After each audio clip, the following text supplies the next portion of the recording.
बच्चों, आरोह पुस्तक के काव्य खंड के कैमरे में बंद अपाहिज कविता के पहले काव्यांश का अध्ययन हमने वीडियो के भाग 1 में किया था। अब हम उसके शेष भाग का अध्ययन करेंगे। तो काव्यांश देखिए। सोचिए, बताइए आपको अपाहिज होकर कैसा लगता है। कैसा यानी कैसा लगता है।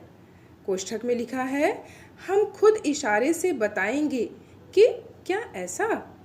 सोचिए, बताइए, थोड़ी कोशिश करिए। पुनः कोष्ठक में लिखा है, यह अवसर खो देंगे। आप जानते हैं कि कार्यक्रम रोचक बनाने के वास्ते हम पूछ पूछ कर उसको रुला देंगे। इंतजार करते हैं आप भी उसके रो पढ़ने का। करते हैं। इस कविता में कवि ने मीडिया की संवेदनहीनता का चित्रण किया है। कवि का कहना है कि मीडिया के लोग किसी न किसी तरह से दूसरे के दुख को भी व्यापार का माध्यम बना लेते हैं, उनकी पीड़ा को भी अपने लाभ के लिए इस्तेमाल करते हैं। तो इस काव्यांश में कवि कहता है कि मीडिया के लोग अपाहिज से बेतुके सवाल करते हैं, ऊटपटांग सवाल करते हैं। वे अपाहिज से पूछते हैं कि आपको अपाहिज होकर कैसा लगता है, यह बात सोचकर बताइए। तो क्या यह भी कोई सवाल है, यह भी कोई पूछने की बात है कि किसी को अपाहिज होकर कैसा लगता है? क्या किसी व्यक्ति को अपाहिज होकर सुख मिलता है? तो इस तरह के प्रश्न अगर किसी व्यक्ति से, अपंग व्यक्ति से पूछा जा रहा है तो यह एक अमानवीय कृत्य है। यह बात सोचकर बताइए। पुनः उसके ऊपर दबाव डाला जाता है।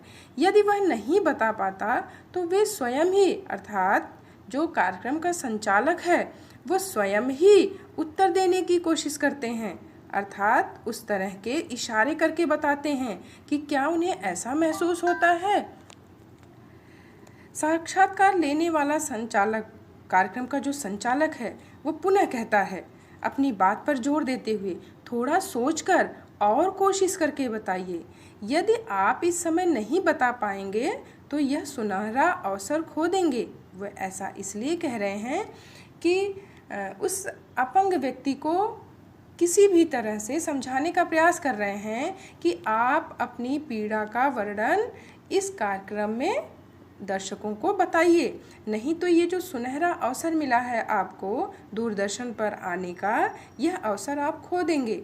अर्थात दूरदर्शन पर जो कार्यक्रम प्रस्तुत होते हैं उसके लिए एक समय सीमा निर्धारित की जाती है।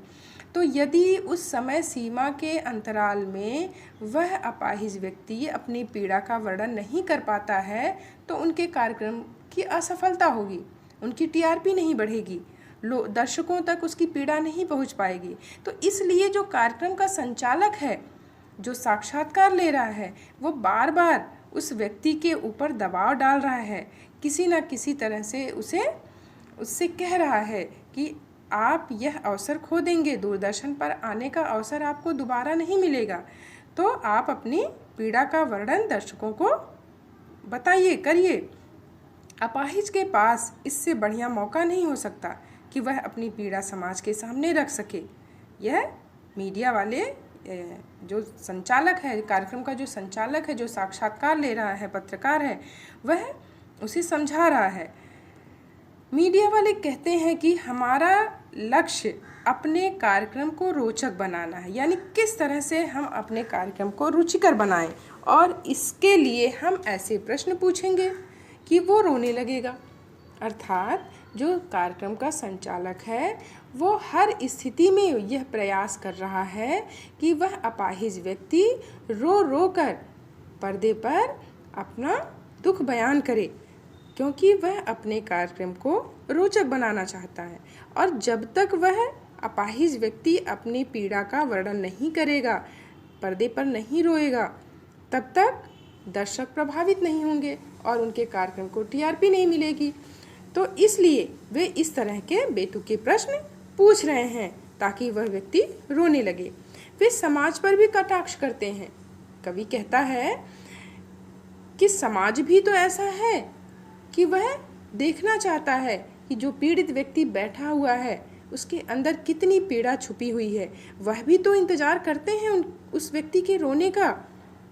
क्योंकि कार्यक्रम तो तभी सफल होता है जब वह व्यक्ति अपनी पीड़ा को दर्शकों के सामने अभिव्यक्त कर पाता है।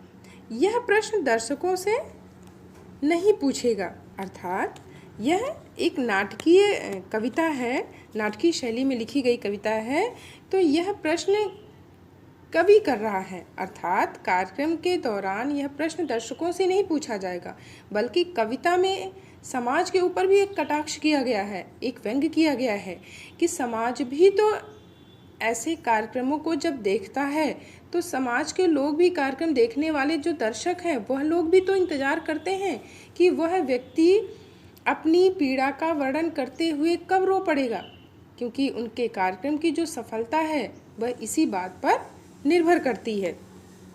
तो प्रस्तुत काव्यांश का काव्य सौंदर्य देख लेते हैं। कवि ने इस काव्यांश में क्षीण होती यानी कम होती जा रही मानवीय संवेदना का चित्रण किया है कि कैसे लोगों के अंदर संवेदनशीलता कम होती जा रही है। दूरदर्शन के कार्यक्रम निर्माताओं पर करारा व्यंग्य किया गया है। काव्य रचना में नाटकीय शैली का प्रयोग किया गया है। भाषा सरल एवं भावानुकूल खड़ी बोली है। अनुप्रास वह प्रश्न अलंकार है, क्योंकि प्रश्न पूछे गए हैं तो वहाँ पर प्रश्न अलंकार है, और छंद मुक्तक छंद है। अगला काव्यांश देखिए। फिर हम पर्दे पर दिखलाएंगे फूली हुई आँख की एक बड़ी तस्वीर, बहुत बड़ी तस्वीर, और उसके होठों पर एक कसमसाहट भी। कोष्ठक में लिखा है, आशा है आप उसे उसकी अपंगता की पीड़ा मानेंगे। एक और कोशिश। दर्शक धीरज रखिए, देखिए हम दोनों को एक सा रुलाने हैं, आप और वह दोनों। कैमरा बस करो, नहीं हुआ, रहने दो, पर्दे पर वक्त की कीमत है। यह कोष्ठक में लिखी गई है पंक्तियां हैं। अब मुस्कुराएंगे हम, आप देख रहे थे सामाजिक उद्देश्य से युक्त कार्यक्रम। कोष्ठक में लिखा है, बस थोड़ी ही कसर रह गई, धन्यवाद। प्रस्तुत पंक्तियों के माध्यम से कवि कहता है कि दूरदर्शन वाले अपाहिज का मानसिक शोषण करते हैं, और यह शोषण वे अपने स्वार्थ के लिए करते हैं, अपने फ़ायदे के लिए करते हैं। वे उसकी फूली हुई आँखों की तस्वीर को बड़ा करके पर्दे पर दिखाएंगे, ताकि उस व्यक्ति की पीड़ा की अभिव्यक्ति वो दर्शकों तक पहुंचा सकें। वे उसके होठों पर होने वाली बेचैनी, कसमसाहट और कुछ ना बोल पाने की जो तड़प है, जो उसकी पीड़ा है, उसे और पास करके दिखाएंगे।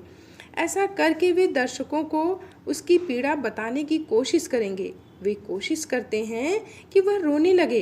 वो हर संभव प्रयास करते हैं उसे रुलाने के लिए, और उसे रुलाने के लिए बहुत से ऊटपटांग प्रश्न भी करते हैं। साक्षात्कार अर्थात इंटरव्यू लेने वाले दर्शकों को धैर्य धारण करने के लिए कहते हैं। जो कार्यक्रम का संचालक है वो कहता है दर्शकों से कि आप लोग थोड़ा देर और इंतजार करिए, धैर्य धारण करिए। इसमें भी व्यंग्य किया है कवि ने। वे दर्शकों व अपाहिज दोनों को एक साथ रुलाने की कोशिश करते हैं, अर्थात जो पर्दे पर अपाहिज व्यक्ति है उसकी पीड़ा का प्रदर्शन करके वे दर्शकों को भी रुलाने का प्रयास करते हैं। यानी जब उस पीड़ित व्यक्ति को दर्शक देखेगा तो वह भी पीड़ा का अनुभव करेगा, और जब दर्शक और वो अपाहिज व्यक्ति, वो पीड़ित व्यक्ति दोनों रोने लगेंगे, और तभी उनका कार्यक्रम सफल माना जाएगा, तभी उनके कार्यक्रम की सफलता है और उनकी टीआरपी बढ़ेगी। तभी वे निर्देश देते हैं कि अब कैमरा बंद करो। ये बात कोष्ठक में लिखी गई है। जो कार्यक्रम का संचालक है वो कैमरामैन को, कैमरे वाले को निर्देश देता है कि अब कैमरा बंद कर दो। यदि अपाहिज अपना दर्द पूर्णतः व्यक्त ना कर पाया तो कोई बात नहीं, पर्दे का समय बहुत महंगा है, अर्थात कार्यक्रम की एक समय सीमा होती है, उस समय सीमा के अंदर ही उन्हें कार्यक्रम को समाप्त करना होता है। तो वो कार्यक्रम का संचालक जो है कैमरे को बंद करने का निर्देश देता है कि अब समय पूर्ण हो चुका है। इस कार्यक्रम के बंद होते ही दूरदर्शन में कार्यरत सभी लोग मुस्कुराते हैं और यह घोषणा करते हैं कि आप सभी दर्शक सामाजिक उद्देश्य से भरपूर कार्यक्रम देख रहे थे। यानी जो कार्यक्रम वो अपना प्रस्तुत कर रहे थे उसे वो सामाजिक उद्देश्य का कार्यक्रम कहते हैं। इसमें थोड़ी सी कमी यह रह गई कि आप दोनों को एक साथ रुला नहीं पाए, अर्थात जो उनका उद्देश्य था कि अपने कार्यक्रम के माध्यम से वो दर्शकों तक उस अपाहिज व्यक्ति की पीड़ा को पहुंचाएं और दर्शक भी भाव विभोर होकर रोने लगे। तो संचालक कहता है कि थोड़ी सी कार्यक्रम में कमी रह गई कि हम आप दोनों को साथ में एक साथ नहीं रुला पाए। यहाँ पे भी कवि ने व्यंग्य किया है। फिर भी यह कार्यक्रम देखने के लिए आप सबका धन्यवाद। और इस धन्यवाद के साथ वो अपने कार्यक्रम की समाप्ति करते हैं। काव्यांश का काव्य सौंदर्य देख लेते हैं। पहला, अपाहिज की बेचैनी तथा मीडिया व दर्शकों की संवेदनहीनता को दर्शाया गया है। मुक्तक छंद का प्रयोग है। उर्दू शब्दावली का कहीं कहीं प्रयोग किया गया है। पर्दे पर में अनुप्रास अलंकार है और व्यंग्यपूर्ण नाटकीय शैली का प्रयोग किया गया है। इस प्रकार हम देखते हैं कि यह कविता पूर्णतः संवेदनहीनता से युक्त है, अर्थात मीडिया और समाज में ऐसे लोग हैं जो दूसरों की पीड़ा को अपने व्यापार का माध्यम बनाते हैं, उनके पीड़ा का व्यापार करते हैं और उसी में अपनी सफलता की अनुभूति करते हैं और अपनी सफलता के लिए, अपने कार्यक्रम की लोकप्रियता बढ़ाने के लिए वे किसी व्यक्ति के साथ अर्थात अपाहिज से भी मनमाना व्यवहार करवाना चाहते हैं। उनका मूल उद्देश्य उस पीड़ित व्यक्ति की पीड़ा को दर्शकों तक पहुंचाना नहीं होता है, बल्कि अपना व्यापार करना होता है, अपना स्वार्थ सिद्ध करना होता है, उनकी पीड़ा को माध्यम बनाकर। आशा है आपको यह कविता समझ में आई होगी। धन्यवाद।